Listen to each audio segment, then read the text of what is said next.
नमस्कार दोस्तों, आज post management training part 1 previous से 2019 सोल्व क्वेश्चन पेपर को लेके आ चुका है आपके पास एग्री गौशाला एक कदम मैनेजमेंट ट्रेनिंग की ओर।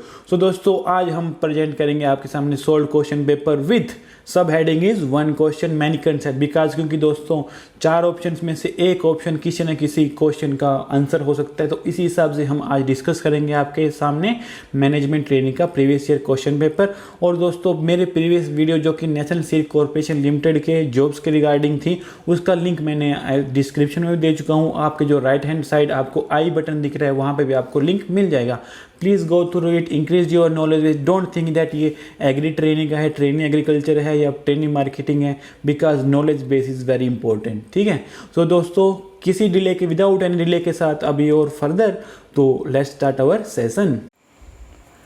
दोस्तों, first question of the session is mitosis occurs between G1 to S, S2 to G2, G2 to G1, none of this.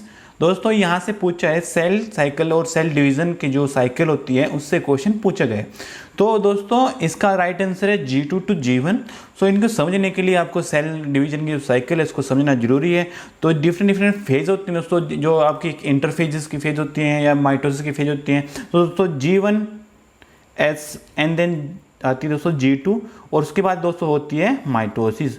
तो यानी कि माइटोसिस होती है दोस्तों 2 इंटरफेज के बीच, मतलब first interphase to next interphase के बीच में होने वाली जो एक स्टेज है माइटोसिस। ठीक है, माइटोसिस होती है G2 to G1 के बीच में दोस्तों। ठीक है, उसके बाद दोस्तों एक और क्वेश्चन यहाँ से पूछा जाता है कि इन विच फेज जो होता है वो डीएनए सिंथेसिस होते हैं। तो दोस्तों एस फेज होती है दोस्तों, एस फेज के अंदर होते हैं डीएनए सिंथेसिस। देन आता है दोस्तों माइटोसिस वगैरह की जो फेजेस होती हैं, like prophase, metaphase, anaphase, telophase. तो बोलते हैं कि शॉर्टेस्ट फेज कौन सी होती है। बहुत बार क्वेश्चन पूछा जा चुका है। तो दोस्तों anaphase is the shortest phase. ठीक है, उसके बाद सेकंड क्वेश्चन की तरफ बढ़ते हुए, Q band is obtained by use of dash. First option is quinacrine mustard, nitrogen mustard, sulphur mustard, all of this. दोस्तों इसका राइट ऑप्शन है क्विनाक्रिन मस्टर्ड। दोस्तों क्विनाक्रिन मस्टर्ड ये दोस्तों मस्टर्ड का टाइप नहीं है, ये दोस्तों स्ट्रेन्स हैं बेसिकली। ठीक है, जो कि आप हाइब्रिडाइजेशन में जो कैरियोग्राफी होती है, जो कैरियोग्राम बनाते हैं उसमें यूज होते हैं। और दोस्तों जो क्विनाक्रिन मस्टर्ड है ना, वो जब आपका जो फर्स्ट टाइम जो ब्रांडेड आपका जो क्रोमोजोम था ना, जो आपको ह्यूमन का जो कैरियोग्राम बनाया गया था क्रोमोजोम वगैरह का, तो उसमें सबसे फर्स्ट यूज हुआ था। ठीक है, और उसके बाद अगर बात करें नाइट्रोजन मस्टर्ड की और सल्फर मस्टर्ड की, दोस्तों ये ना ये भी टेस्ट में यूज होते हैं, हाइब्रिडाइजेशन में यूज होते हैं, लाइक FISH बहुत इंपॉर्टेंट है दोस्तों, जहाँ पे नाइट्रोजन या सल्फर मस्टर्ड का यूज होता है। लाइक फ्लोर, इसका मतलब है कि फ्लोरेसेंट इन सीटू हाइब्रिडाइजेशन। ठीक है दोस्तों, उसके बाद अगर क्यू बैंड की बात करें तो क्यू बैंड दोस्तों डीएनए का बेसिकली एक जहाँ पे एक फ्रेगमेंट होता है जो कि एडेनिन एंड थाइमिन रिच होते हैं। ठीक है, ओके, ये होता है आपका क्यू बैंड। ओके, सो डीएन, उसके बाद थर्ड क्वेश्चन की तरफ बढ़ेंगे। तो दोस्तों DNA G is responsible for primase, gyrase, SSB, TBP. दोस्तों जो डीएनए जी होता है इसका बेसिकली फंक्शन क्या होता है। तो दोस्तों इसका फंक्शन होता है दोस्तों बेसिकली प्राइमेज के रिस्पॉन्सिबल होते हैं, यानी कि ये प्राइमर क्रिएट करता है। तो प्राइमर क्रिएट करने से क्या होगा दोस्तों, जो डीएनए सिंथेसिस हो रहा होता है, जो डीएनए पॉलीमरेज होते हैं दोस्तों, डीएनए पॉलीमरेज को अगर न्यूक्लियोटाइड एक दूसरे से अटैच करने होते हैं तो उसके लिए क्या होता है, जरूरी होता है जो प्राइमर जरूरी होता है, यानी कि प्राइमेज जरूरी होता है। ठीक है, प्राइमर जो होता है, जो प्राइमेज है वो डीएनए जी से प्रोड्यूस होता है। सो थर्ड का दोस्तों option first is the right answer. और अगर ऑप्शन 2 की बात करें दोस्तों, गायरेज क्या है दोस्तों, गायरेज है दोस्तों डीएनए गायरेज क्या होते हैं। डीएनए गायरेज बेसिकली जो आपका सुपर कोइलिंग हो रखी होती है ना जो आपकी डीएनए वगैरह की, तो उसको क्या होता है, उसको रिलैक्स कर देता है। ठीक है, उसके बाद एसएसबी होता है। एसएसबी दोस्तों होते हैं प्रोटीन। ये होता है दोस्तों बेसिकली जो जैसे आप अभी आप डीएनए जो मल्टीप्लिकेशन होता है, जब फोर्क होती है जो बनती है, तो उसमें दोस्तों जो सिंगल स्टैंड होते हैं ना, ये वाला, ठीक है, सिंगल स्टैंड होते हैं, तो उसमें एसएसबी प्रोटीन इनके साथ अटैच हो जाता है, तो ताकि ये आपस में ना मिल सके और ड्यूप्लेक्स फॉर्मेशन ना हो सके, तो उसका काम होता है एसएसबी प्रोटीन का। देन दोस्तों टीबीपी का काम होता है दोस्तों, ये टाटा बॉक्स के साथ अटैच होता है। तो टाटा बॉक्स के साथ अटैच होकर ये क्या करता है दोस्तों, जीन एक्सप्रेशन में हेल्प करता है। किस में हेल्प करता है दोस्तों, जीन एक्सप्रेशन में। ठीक है, ये इसका सबका ऑप्शन का हो गया। और डीएनए जी का क्या करते हैं, प्राइमेज फंक्शन करता है, प्राइमेज फॉर्म करता है। और उसके बाद चलते हैं कोजैक की तरफ दोस्तों। कोजैक is associated with transcription, translation, DNA replication, DNA repair. दोस्तों कोजैक होता है, कहीं के लिए नया वर्ड होगा, कहीं के लिए बहुत पुराना वर्ड होगा। दोस्तों बेसिकली कोजैक रिलेटेड होता है ट्रांसलेशन से। ट्रांसलेशन से कैसे रिलेटेड होता है दोस्तों, जो कोजैक होती है ना दोस्तों, ये इनिशिएटिव सीक्वेंस होती है, ठीक है, इनिशिएशन सीक्वेंस होती है। किसकी सीक्वेंस होती है दोस्तों, यूकैरियोटिक mRNA होते हैं ना, जो यूकैरियोटिक mRNA उसकी सीक्वेंस होती है, जहाँ से आपका जो ट्रांसलेशन स्टार्ट होगा, तो उसकी जो सीक्वेंस को बोलते हैं हम कोजैक। और इसका राइट आंसर है दोस्तों second. So question 4 option 2 is the right answer. Rather than that, अगर ट्रांसक्रिप्शन की बात करें तो mRNA वगैरह बनता है डीएनए से, रेप्लिकेशन से डीएनए बनता है, रिपेयरिंग जो अगर कहीं पे ब्रेक हुआ या फिर कुछ हुआ डैमेज, तो उसको रिपेयर करने के लिए जो होता है वो डीएनए रिपेयर हो गया, ठीक है। तो question 4 option 2 is the right answer. Then question 5, frame shift mutation is due to 2-aminopurine, aflatoxin, STD in orange. इसका राइट आंसर दोस्तों सी है, means STD in orange cause frame shift mutation, ठीक है दोस्तों। उसके बाद अगर बात करें 2-aminopurine की, दोस्तों 2-aminopurine क्या करता है दोस्तों, टोटोमेरिक शिफ्ट करता है, यानी कि जो सिस ट्रांस वगैरह होते हैं ना, तो उसमें क्या है टोटोमेरिक शिफ्ट होती है 2-aminopurine से। और दोस्तों अफ्लाटॉक्सिन होता है, ये होता है पॉइजनस कार्सिनोजन सब्सटेंस होता है। अगर आपको ध्यान दिलाऊं, अगर जो ग्राउंडनट होते हैं ना दोस्तों, ग्राउंडनट में भी अफ्लाटॉक्सिन प्रोड्यूस हो जाता है अगर स्टोरेज में अगर आप ज़्यादा मॉइस्चर में रख दो, तो इसलिए शायद नियरली 8% या कितने परसेंट कंफर्म कर लीजिए, बट नियरली शायद 8% से इसको नीचे मॉइस्चर में रखा जाए या इतने मॉइस्चर तक रखा जाए तो अफ्लाटॉक्सिन प्रोड्यूस नहीं होता, ठीक है। उसके बाद दोस्तों development of embryo from antipodal cell. दोस्तों एक एम्ब्रियो होता है, जो एम्ब्रियो सैक होता है, उसकी बात की है कि भाई जो एक ओवरी का शेड्यूल होता है, उसमें न्यूक्लियस होता है, एंटीपोडल सेल होता है, अलग अलग चैलेंजल एंडल होते हैं, अलग अलग होते हैं। तो अगर दोस्तों एम्ब्रियो अगर एंटीपोडल सेल से बन जाए तो उसको बोलेंगे हम दोस्तों एपोगेमी। अगर मैं इसका एग्जाम्पल दूँ तो दोस्तों एक एग्जाम्पल होता है इसका होली फन, और मैक्सिमम जो फन होते हैं टाइप होली फन में आपको एपोगेमी देखने को मिल जाती है, मीन्स एंटीपोडल सेल से वहाँ पे एम्ब्रियो बनता है। वहीं अगर सबसे इंपॉर्टेंट बात करूँ तो एडवेंशियस एम्ब्रियोनी बहुत इंपॉर्टेंट, क्योंकि यहाँ पे आप किस किस में देखने को मिलती है, फर्स्ट ऑफ ऑल ये देखने को मिलती है तो सीट्रस में मिलती है और मैंगो में मिलती है, दोस्तों, और सीट्रस में भी आपको ये देखने को मिल जाती है। और इसके अलावा भी अगर बात करूँ तो ऑर्चिड्स वगैरह में भी देखने को मिलती है, इसलिए दोस्तों बहुत इंपॉर्टेंट, क्योंकि मेजर क्रॉप्स में देखने को मिलती है। और एडवेंशियस एम्ब्रियोनी होती क्या है, एडवेंशियस मीन्स आपको जो वेजिटेटिव सेल्स होती है ना, उससे आपका वेजिटेटिव जो सेल्स होती हैं उससे आपका एम्ब्रियो बन जाता है, ठीक है। तो उसमें भी वेजिटेटिव सेल्स की भी बात करूं तो उसमें भी कौन कौन सी ऐसी सेल होगी, लाइक जैसे चैलेजल सेल, यानी जो आपका चैलेजल एंड होता है उसकी सेल्स, या फिर आपकी बात करें जो न्यूक्लियस के होते हैं इंटेगुमेंट सेल, ठीक है, ये थोड़ा ध्यान रखिएगा, EMENT, ओके, इंटेगुमेंट सेल से, ठीक है। यहाँ से अगर प्रोड्यूस हो तो एडवेंशियस एम्ब्रियोनी किस में देखने को मिलती है आपको, सीट्रस, मैंगो और या ऑर्चिड वगैरह में, ठीक है। उसके बाद दोस्तों एक इंपॉर्टेंट है कि एंड्रोगेमी कहते हैं। एंड्रोगेमी होता है दोस्तों पोलन से अगर आप ना एम्ब्रियो सैक बन जाए तो वो क्या होता है, जनरली एम्ब्रियो सैक इसमें क्या होता है दोस्तों, हैप्लॉइड होता है, ठीक है।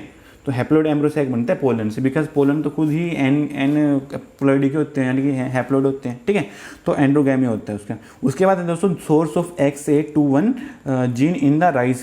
दोस्तों XA21 जीन जो है राइस में है, उसका जो सोर्स है वो कहाँ से आता है। फर्स्ट ऑफ ऑल दोस्तों जो XA21 जीन है ना दोस्तों, वो होता है जो बैक्टीरियल आपके जो बैक्टीरिया के डिसीज होती हैं उससे आपको क्या करता है, रेजिस्टेंस प्रोवाइड करता है। जो मान लीजिए जो बैक्टीरियल ब्लाइट है ना, बैक्टीरियल ब्लाइट, जो बैक्टीरियल ब्लाइट डिसीज है ना दोस्तों आपकी जो राइस में होती है, ठीक है, तो उससे आपको वो करते हैं, आपकी क्या करते हैं, रेजिस्टेंस प्रोवाइड करते हैं XA21 जीन, ठीक है। और इसका जो फादर मतलब जो आपका इसका सोर्स है वो कहाँ है दोस्तों, Oryza longistaminata is the source of XA21 gene, ठीक है। उसके बाद दोस्तों golden rice refer to the rice rich in beta carotene, iron, Fe, zinc, protein, ठीक है। तो दोस्तों जो गोल्डन राइस होता है वो विटामिन ए रिच होता है, ठीक है ना। तो विटामिन ए का जो प्रीकर्सर होता है वो कौन होता है, बीटा कैरोटीन। तो दोस्तों ऑप्शन ए, 8th का option A is the right answer. So golden rice rich in beta carotene. दोस्तों फिर आते हैं दोस्तों triple test cross is an extension of NCD1, NCD2, NCD3 and none of the. दोस्तों NCD3 means होता है दोस्तों North Carolina design, North Carolina design होता है NCD3 का मतलब, NCD का मतलब, तो NCD3 का जो एक्सटेंशन है वो ट्रिपल टेस्ट कोर्स है। और जो ये नॉर्थ कैरोलिना डिज़ाइन है, ये डिज़ाइन है जहाँ के आप जो बाई पेरेंटल मेटिंग होती है ना, ये क्रॉस होता है, तो उसका ये डिज़ाइन है NCD3, ठीक है।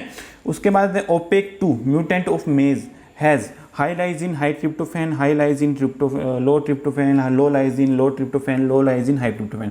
दोस्तों ओपेक 2 जो म्यूटेंट है उसमें दोस्तों आपको हाई लाइजिन और हाई ट्रिप्टोफैन देखने को मिलता है। डायरेक्ट क्वेश्चन, कोई एक्सप्लेनेशन कोई नीडेड नहीं यहाँ पे, ठीक है। 00 मस्टर्ड टाइप रेफर्स टू, दोस्तों 00 जो मस्टर्ड टाइप है इसको आपको बोलते हैं कैनोला टाइप या कैनोला बोलते हो, ठीक है। तो कैनोला टाइप बोलते, तो इसमें पूछा है कि इसमें क्या है, low erucic acid, low glucosinolate, low erucic high gluconate, high uric low gluconate, high uric high gluconate. दोस्तों इन दोनों में जो है आपके पास इसमें आता है दोनों लो यूरिसिक एंड लो ग्लूकोनेट होता है। बिकॉज जो दोस्तों ये ग्लूकोनेट वगैरह होते हैं ना, तो इससे क्या होता है, जो आपकी जो थायराइड ग्लैंड होती है ना, उस पर आप ये वर्क करता है, उसकी जो एफिशिएंसी है उसको रिड्यूस करता है, इसलिए इसको रिड्यूस किया जाता है। Low erucic acid and low gluconate, इसलिए इसको 00 रेपिड मस्टर्ड डेवलप की गई थी, जो कि also known as the canola और कैनोला टाइप, ठीक है। उसके बाद आते हैं दोस्तों which of the following is not an objective of the Gramin Bhandaran योजना। दोस्तों ग्रामीण भंडारण योजना के बारे में बात किया, बहुत ओल्ड ही योजना है, 2001-2002 के आसपास की योजना है, ठीक है। और इस टाइप के क्वेश्चन आपको AFO में देखने को मिल जाते हैं, मतलब एग्रीकल्चर जो फील्ड ऑफिसर का होता है ना IBPS में, उसमें देखने को आपको मिल जाते हैं इस टाइप के क्वेश्चन। तो इन्होंने पूछा है कि क्या उसमें ऑब्जेक्टिव नहीं है, creation of scientific storage capacity, या फिर ग्रेडिंग स्टैंडर्डाइजेशन वगैरह, या इनिशिएशन और initiative of on vegetable clusters, prevention of distress cell immediately after harvest. दोस्तों फर्स्ट, थर्ड एंड फोर्थ यही सब हैं दोस्तों, ये हैं इसके ऑब्जेक्टिव हैं दोस्तों। उसके बाद जो ये बचा है दोस्तों, ये इसका कोई ऑब्जेक्टिव नहीं है, बिकॉज ग्रामीण भंडारण योजना एक सब्सिडी स्कीम होती है दोस्तों। इसमें इसके अंदर आप जितना इन्वेस्ट कर रहे हो, कितना कैपिटल में जितना इन्वेस्ट कर रहे हो, उसके अकॉर्डिंग आपको सब्सिडी मिलती है, ठीक है। अगर मैं SC/ST की बात करूँ तो उसका 1/3 यानी कि आपको 33% तक बैक आपको सब्सिडी के रूप में आपकी मनी आपके अकाउंट में आ जाएगी, ठीक है। उसके बाद दोस्तों 13 पे, from which country dapog method of raising the nursery has been introduce in India, ठीक है। इंडिया में जो आपका जो डेपोक मेथड है दोस्तों, ये कौन सी कंट्री से इंड्यूस हुआ था दोस्तों। सिंपल सी बात, डायरेक्ट क्वेश्चन है कि डेपोक मेथड कहाँ से लेके आए थे, ठीक है। Indonesia, Switzerland, China, Philippines. तो दोस्तों सिंपल है, डायरेक्ट क्वेश्चन, फिलीपींस से डेपोक मेथड हुआ था। और डेपोक मेथड के बारे में बात करूँ तो डेपोक मेथड में नियरली 14 से 20 डेज आफ्टर सोइंग के बाद में दोस्तों ट्रांसप्लांट की प्रोसेस स्टार्ट हो जाती है, ठीक है। अगर बात करूँ वहीं पे अगर इसके कितना का एरिया चाहिए होता है दोस्तों, नियरली 25 से 30 मीटर स्क्वायर एरिया होता है, जो कि 1 हेक्टेयर के नियरली आपको ट्रांसप्लांट के लिए जरूरी होता है 1 हेक्टेयर को, ठीक है। ओके, डेपोक मेथड में इतना ही। बाकी अब करते हैं which of the following is known as Indian dwarf wheat. Indian dwarf wheat किसको बोलते हैं, डाइकोकम, ड्यूरम, एस्टिवम, वल्गरे। दोस्तों एस्टिवम को बोलते हैं हम इंडियन ड्वार्फ वीट, और दोस्तों ये होती है हेक्साप्लॉइड, ठीक है, ध्यान रखिएगा ये दोस्तों हेक्साप्लॉइड मीन्स 6N होती है, ठीक है। ट्रिटिकम एस्टिवम जो आप नॉर्मल खाते हैं, ठीक है। उसके बाद है दोस्तों उसके अलावा कुछ और इसमें कंसेप्ट हैं मानने की, जैसे कि ड्यूरम होती है दोस्तों, ये होती है मार्कोनी वीट। क्या होते हैं दोस्तों, मार्कोनी वीट। और दोस्तों जो मार्कोनी वीट होती है उसका अगर आपको ध्यान रखना हो तो कैसे रखोगे, जैसे DUM दम लगा लीजिए, जो भी होता है, ठीक है। तो यहाँ से आपने बना लिया ट्रिक की ड्यूरम को कैसे मार्कोनी वीट बोलते हैं, और DUM इसका आपका एक एक्रोनिम हो गया, ठीक है। उसके बाद आकर डाइकोकम के बारे में बात करें, डाइकोकम दोस्तों बोलते हैं हम इसको एमरवीट। ये कई बार मतलब ऐसे पूछ रहे थे भी एमरवीट किसको बोलते हैं, मार्कोनी वीट किसको बोलते हैं। बहुत सिंपल लेवल क्वेश्चन भी आपको डायरेक्ट क्वेश्चन पूछा जा सकता है, ठीक है। तो डाइकोकम हो गया, एमरवीट होता है, इसको अगर ध्यान रखना तो DIE, ये आपको एक्रोनिम हो जाए, क्योंकि डाइकोकम में डाई है, ई इसमें है, तो डबल लगा लीजिए चाहे, ठीक है, डाई। तो डाइकोकम इज द योर एमरवीट, ठीक है दोस्तों। अब चलते हैं डेप्रिसिएशन की तरफ। Means question 15, depreciation means destruction of plant and machinery in the fire, loss of value of equipment over time due to wear and tear, closure of factory due to labor problem, closure of factory due to losses।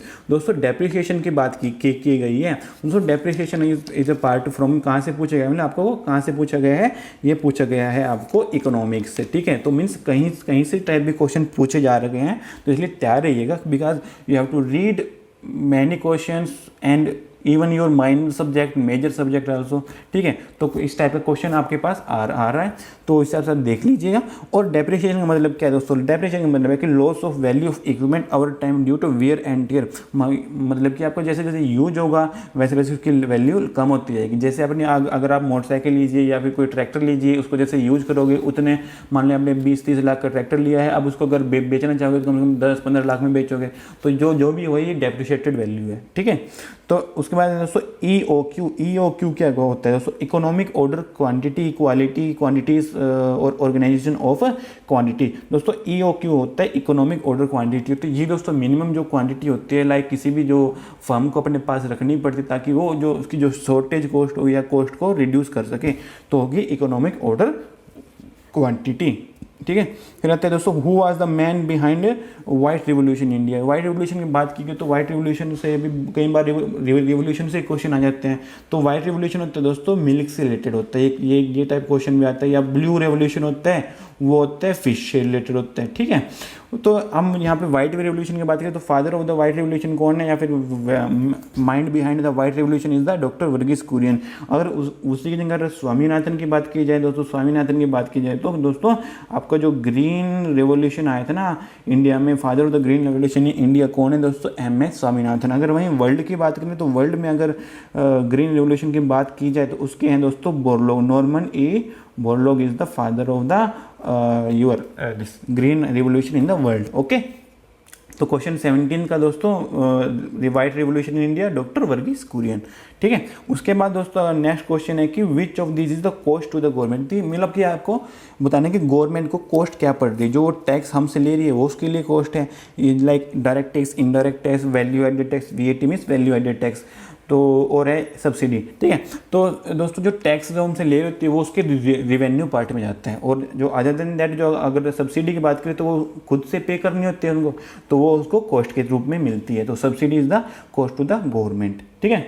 उसके बाद the most common grades for agriculture community are trade mark, Agmark, eco mark और आपको ISM है दोस्तों। Agmark is the most common means agriculture mark, जो agriculture जो produce होती है उनको एग मार्क ट्रेड दी जाती है। कौन देती है दोस्तों? DMI, directorate of marketing and inspection. इसका जो हेडक्वार्टर वो फरीदाबाद में आपको देखने को मिलेगा।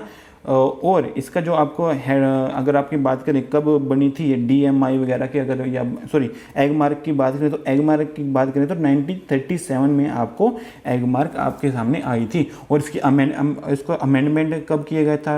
वो था 1986 में, ठीक है। वैसे अब 1937 याद रखिए बहुत है। तो 1937 में एग मार्क आया था, और कौन देते हैं दोस्तों? DMI ये दे दिया जाता है। DMI के द्वारा directorate of marketing and inspection gives your egg mark, ठीक है।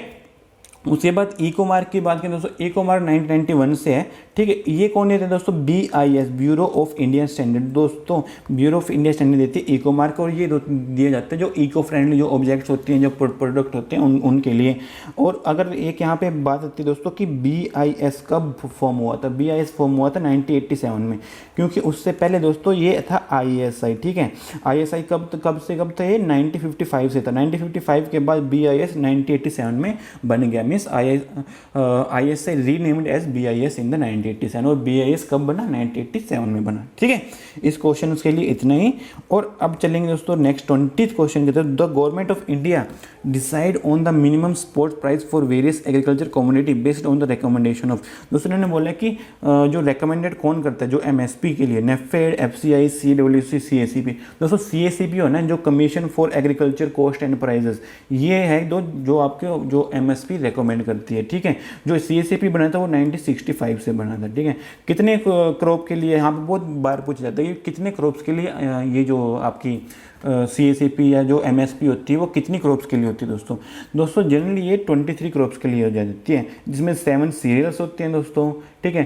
5 पल्सेस इंक्लूडेड होती हैं, 7 ऑयल सीड, 14 + 5 14 + 5 19, और बचा हुआ दोस्तों 4 जो आपकी होती है दोस्तों ये कॉमर्शियल क्रॉप होती है। इसमें भी दोस्तों अगर बात करूँ तो इसमें आते हैं दोस्तों आपका आ जाता है शुगर केन आ जाते हैं, ठीक है। और शुगर केन जैसे FRP होता है, ठीक है। और जूट आ जाता है, और कॉटन और आप कहते हैं कोपरा, ये 4 जो कॉमर्शियल क्रॉप है इनके लिए भी होता है। तो टोटल ऑल ओवर 23 क्रॉप्स के लिए होता है। कई बार दोस्तों 24 क्रॉप्स के लिए भी दिया होता है, कई बार 26 क्रॉप के लिए होता है, लेकिन अगर आप CICP वेबसाइट पे जाओगे तो आपको वहाँ पे 23 क्रॉप्स ही देखने को मिलेगा।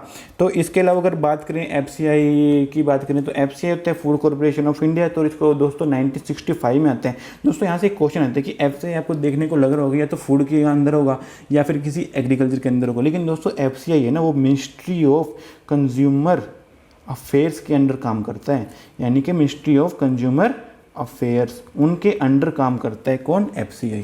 ठीक है दोस्तों। उसके बाद अगर बात करें नेफेड की दोस्तों, तो नेफेड एक डायरेक्ट क्वेश्चन आता है कि जो अपेक्स जो आपकी मार्केटिंग कोऑपरेटिव जो ऑफ एग्रीकल्चर प्रोड्यूस है उसकी जो अपेक्स बॉडी है वो है नेफेड। नेफेड का मतलब है दोस्तों national agriculture cooperative marketing federation of India. ठीक है, तो उसको उसमें बोलते तो नेफेड बोल देते हैं। ठीक है, अगर शॉर्ट फॉर्म एक्रोनिम की बात करें तो ये आती है दोस्तों 2 अक्टूबर 1958 को बनाई गई थी, मीन्स गांधी जी के जन्मदिन के दिन बनाई गई थी 2 अक्टूबर 1958 को। ठीक, गांधी जयंती के दिन। तो ये था आज के लिए दोस्तों। ठीक है, अब हम नेक्स्ट सेशन स्टार्ट करेंगे और नेक्स्ट सेशन के स्टार्ट करने से पहले आप बने रहिए हमारे साथ and don't forget to press the bell icon and दोस्तों please like comment and subscribe my video. ऐसे ही बने रहिए और जल्दी ही आपके साथ कल या परसों आपको पार्ट 2 भी देखने को मिल जाएगा। Thank you very much.